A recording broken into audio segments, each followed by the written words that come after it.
नमस्कार। अथ प्रथम मंडल द्विचत्वारिंशत्तस्य शततमस्य सूक्तस्य दीर्घतमा ऋषिः अग्निः बर्हिः देव्यो द्वारः उषासनक्ता देव्यो होतारौ सरस्वती इलाभाट्यः त्वष्टा वनस्पतिः स्वाहाकृतिः इंद्रश्च देवताः। अब 142वें सूक्त का प्रारंभ है। स्मिद्धो अग्न आवह देवान अध्य यत्स्त्रुचे तंतुम तनश्व पूर्व्यम सुत्समाय दाशुषे।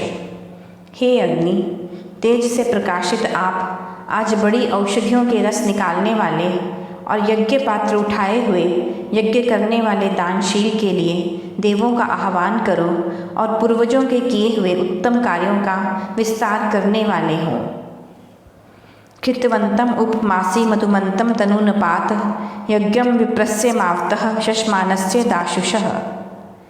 हे शरीर को क्षीण न होने देने वाले अग्नि, आप मेरे सदृश दानशील और दुख का उल्लंघन करने वाले मेधावी जन के बहुत घृत और प्रशंसित मधुर आदि गुणों से युक्त यज्ञ का परिमाण करने वाले हों। जब तक इस शरीर में मानव जीवन रूपी यज्ञ निरंतर रहता है तब तक अग्नि का वास रहता है और शरीर स्वस्थ रहता है। शुचि ही पाव को अद्भुतो मथवा यज्ञम विमक्षति नराशंसः त्रिरा दिवो देवो देवेशु यज्ञीयः।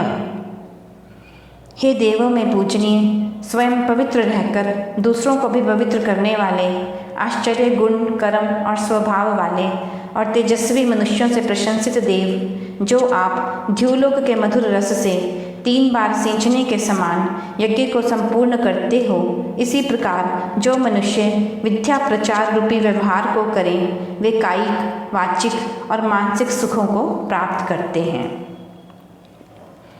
इलितो अग्न आवहेन्द्रम चित्रम इहि प्रियम इयम ही त्वा मतिर्मम अच्छा सुजिह्व वच्यते।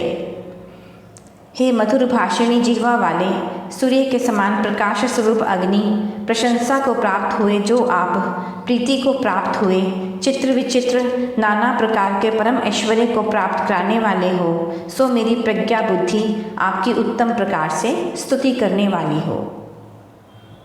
सत्रिणानासो यत्स्त्रुचो बहिर्यज्ञे स्वध्वरे वृंजे देव्यच्च स्तमम इंद्राय शरम स्पृथः।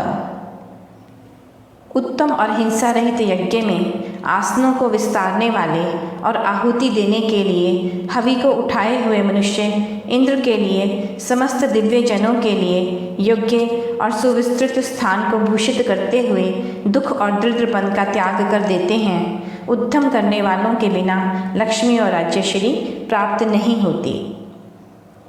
विशंतयामृता वृधः प्रेयी देवेभ्यो मही पावकासः पुरुष प्रियो द्वारो देवी असश्चतः।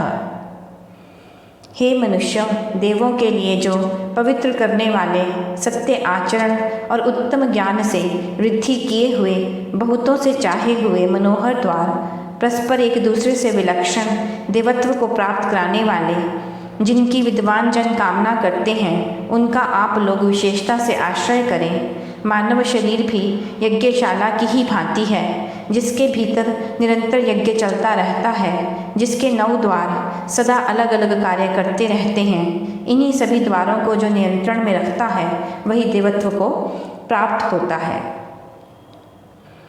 आबंधमाने उपाके नक्तोशासा सुपेशसा यहवी ऋतस्य मात्रा सिद्धताम बर्हिरा सुमत। स्तुति को प्राप्त होकर उत्तम रूप वाली, महान यज्ञ को सिद्ध करने वाली, परस्पर मिलकर रहने वाली रात्रि और उषा हमारे विषय में उत्तम विचारों को धारण कर हमारे यज्ञ में अधिष्ठित हों। जिस समय में रात्रि और उषा दोनों मिलती हैं वह काल नक्तोचस काल है। ऐसे समय यज्ञ प्रारंभ होते हैं, इसलिए नक्तोचस को यज्ञ की माता कहा गया है। मत्र जिह्वा जुगुर्वणि होतारा दिव्या कवि यज्ञम नोष्टामम इमं सिद्ध्रम अध्य दिवि स्पृशम।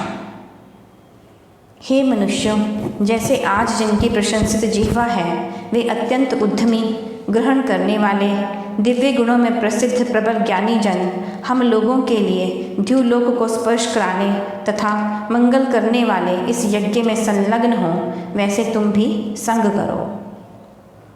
शुचि देवेश्व अर्पिता होत्रा मृत्सु भारती इला सरस्वती मही बर्हि सिदंतु यज्ञियाः। जो देवों में पवित्र और मरुतों में पूज्य, लेने देने योग्य क्रिया और धारण पोषण करने वाली क्रिया, प्रशंसा के योग्य, ज्ञान का संबंध रखने वाली इला और सरस्वती यज्ञ के समीप ही वृद्धि को प्राय हुए व्यवहार को प्राप्त होती हैं, उसको समस्त विद्यार्थीगण प्राप्त हों। तत्स्तुरीपम अद्भुतम पुरुवारम पुरुतमना त्वष्टा पोषाय विश्यतु राय नाभा नो अस्मयुः। हे त्वष्टा देव, हम लोगों की कामना करने वाले विद्या और धर्म से प्रकाशमान आप हम लोगों के बहुत पोषण के लिए, विद्या और धन के लिए नाभि में प्राण के समान प्राप्त हों और आत्मा से जो तुरंत रक्षा करने वाला अद्भुत आश्चर्य रूप धन रूपी बोध है, उसको हम लोगों के लिए प्राप्त कीजिए। अफिजन अप तमना देवान यक्षी वनस्पृते अग्निर्हव्या सुषुदति देवो देवेशु मेथिरः। हे वन के स्वामी, आप जिस कारण अंतर्मन से देवों की कामना करते हुओं को अपने समीप नाना प्रकार की विद्या से परिपूरित करते हुए दिव्य लोकों में अत्यंत दीप्त हुए संग कराने वाले होकर, जैसे अग्नि होम से देने योग्य पदार्थों को सुंदरता से ग्रहण कर सूक्ष्म रूप धारण करता है, वैसे विद्या का संग करते हो, इससे उपासना के योग्य हो। पूषणवते मृत्वते विश्ववेदाय वायसे स्वाहा गायत्र वेपसे हव्यम इंद्राय कर्तन। हे मनुष्यों, तुम सत्य क्रिया से पुष्टि करने वाले गुणों से युक्त, मरुतों से युक्त देवों की, वायु की स्तुति करने वाले के रक्षक के रूप में इंद्र के लिए ग्रहण करने योग्य कर्म को करो। जिस धन से पुष्टि, विद्या, विद्वानों का आदर, वेद विद्या की प्रवृत्ति और सर्वोपकार हो, वही धर्म संबंधी धन है और नहीं। स्वाहा कृतान्या गह्युप हव्यानि वीतये इंद्रा गहि श्रुति हवम त्वाम हवन्ते अध्वरे। हे इंद्र, आपने नष्ट करने योग्य व्यवहार में विद्या की प्राप्ति के लिए सत्य क्रिया से ग्रहण करने योग्य पदार्थों को प्राप्त हों, जिन तुम्हारी रक्षा चाहते हुए जो जन स्तुति करते हों, उसे सुनो। यह 142वां सूक्त समाप्त हुआ। अगले अंक में 143वां सूक्त प्रस्तुत करेंगे। नमस्कार।